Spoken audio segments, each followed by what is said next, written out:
Hey folks, welcome back to Failure Retirement. Today we're kind of staying on the theme of my custom toys and how I went about creating them, the fabrication involved and whatnot.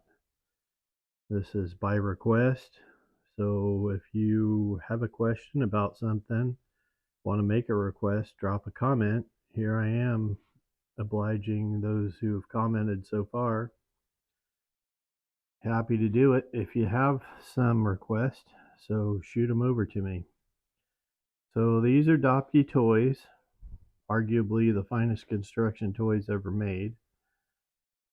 But both of these were made by Doepke to be self-propelled rigs, but they also made a beautiful Caterpillar D6 bulldozer. And so it's a fairly common thing in the toy world for people to take these and convert them into pull types for their dozers. So that's what I've done here. Got this idea. I don't know how, but again, it's not an uncommon thing.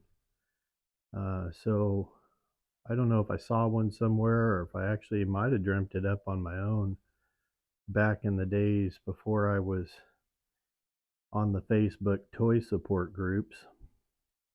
So what we have here, this is the Highliner scraper, and it came with a little two-wheel tractor that pulled this. So both of these, like, I didn't get the tractors with these. I bought these without the tractors because to me, if the tractor's there, if you have very much at all, you could save the whole thing, right? But when you start out without the tractor, well, guy could look for a tractor, but it's easier just to customize at that point. So what I did here, started off by measuring the height from the ground to the hitch here to the bottom, so that I knew, measured that off of an original toy I had that has the original tractor. So I had a starting point height wise. I rounded up spare set of tires because, well, I didn't have the tractor, so I didn't have tires, but I found tires, and I started with this piece of 1x2 square tubing.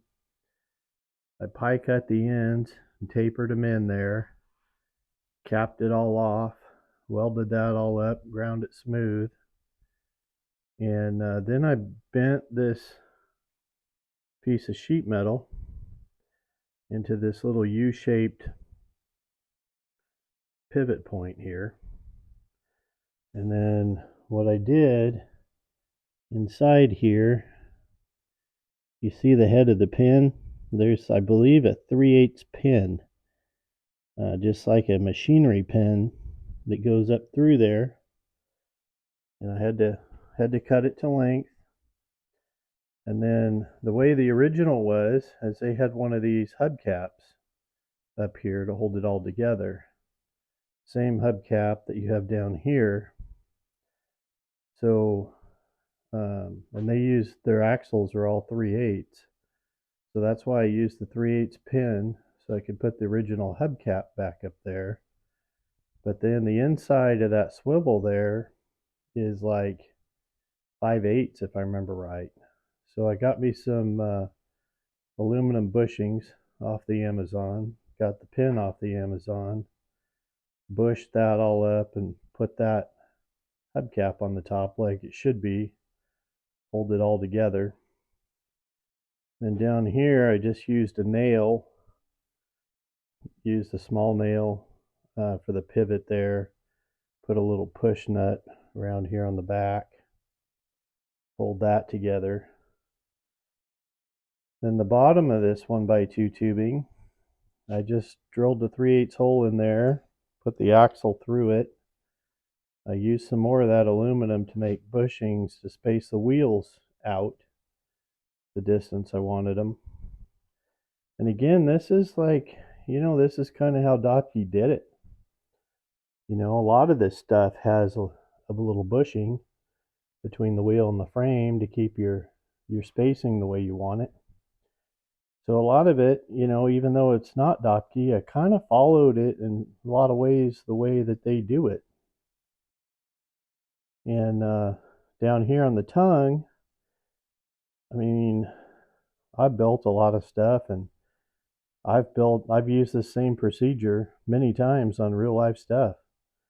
A couple pieces of tubing, a little flat bar, drill it out for your pivot point, which just happens to be the axle as well. And then here's a departure from the way some of these guys do this. A lot of them make a real nice clevis hitch on the end out here with a pin, but I'm into kids' toys. And so the pin, that's something the kid can swallow or lose or whatever. So I put a hook, and that's the way a lot of the old farm toys were done. So I made this hook. I think that I drilled a couple holes in the top of the tongue here and then plug welded that pin or that hook in there. And then I ground the weld smooth. And then after that, I heated the end up cherry red and hammered it down all four sides and pinched it. Just shrunk it and pinched it down there so I didn't have that huge gaping hole on the end. That was a procedure for that. Again, a lot of guys, actually what a lot of people do is they cut the back axle off of the original tractor frame and weld the tongue to that.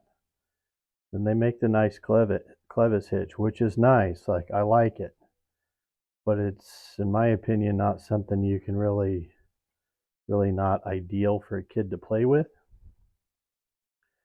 So this one here, it's more or less the same identical thing.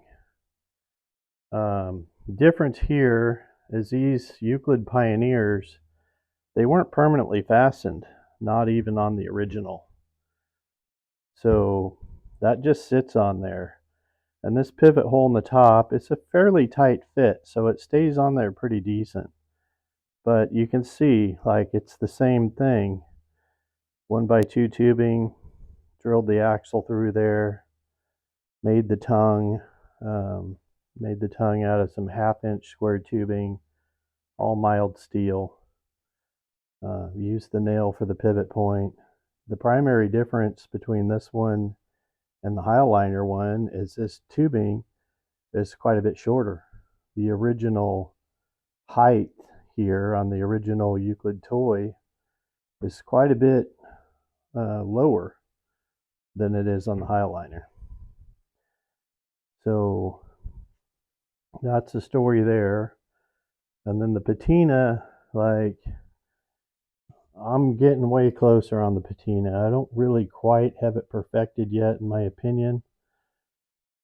But what a guy does is I start out with some cans of automotive paint, like primary colors, red, yellow, and I believe I have another color that I can't think of right now, but definitely red and yellow.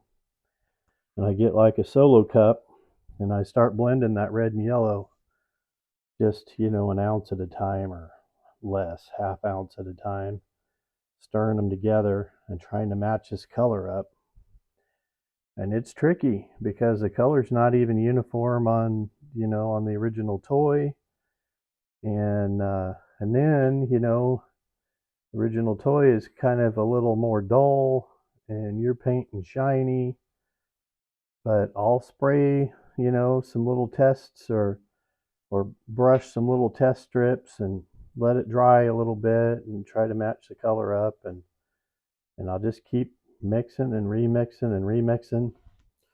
And then eventually when I get it where I figure it's probably close enough, I'll go ahead and paint it. And then what I did here, I let the paint dry a day or two, and I threw all the pieces individually into a cardboard box with some old nuts and bolts and scraps of iron and other sharp stuff. And I just shook that box up good for a while, and it chipped the paint up. And then here's where I kind of took a little bit of a departure. I should have been patient and probably sprayed some salt or something on that and try to rust that. But I get bored easy, and so I had some brown paint, and I just kind of started touching up a lot of them chips with this brown paint that's pretty, I mean, pretty close to the color of the patina on here. It would have been probably better if I'd actually let that rust, and maybe in the future I'll try to be more patient. But I did both of them the same way, threw them in the box, chipped the paint up, like similar to how it would be with playware. Like you can kind of see here, I mean, this is all playware and sitting out in the weather. And, you know, it's hard to get that color spot on. Because the other thing I do, like before I chipped it up, you know, this stuff I just painted is real shiny. And so after it dries a little bit, I'll take some Scotch-Brite and kind of rub on it and take some of the shine off of it. But then when I'm all finished, everything's all said and done, what I did on these two is I made a mixture of, I believe it was boiled linseed oil and mineral spirits. Played around with the mixture on that, and then I took some rags and wiped this down with the linseed oil and mineral spirits, and that really kind of brought back some of the shine on the old original. And then, you know, even though I Scotch-Brited it, it kind of brought back some of the shine on the new parts as well. So it's not a perfect match, but man, oh man, like she's pretty close. So anyway, that's the procedure for getting those Doepkes made. And again, they're, you know, they're nearly identical except for just a couple dimensions. So there you have it. If you have any questions, drop a comment. If you have anything else you want me to do a video on, drop a comment. I'm happy to do what I can to answer your questions. Appreciate you guys watching. I really super appreciate you guys subscribing. Try to stay up with the fun by subscribing. Thanks again. Have a good day.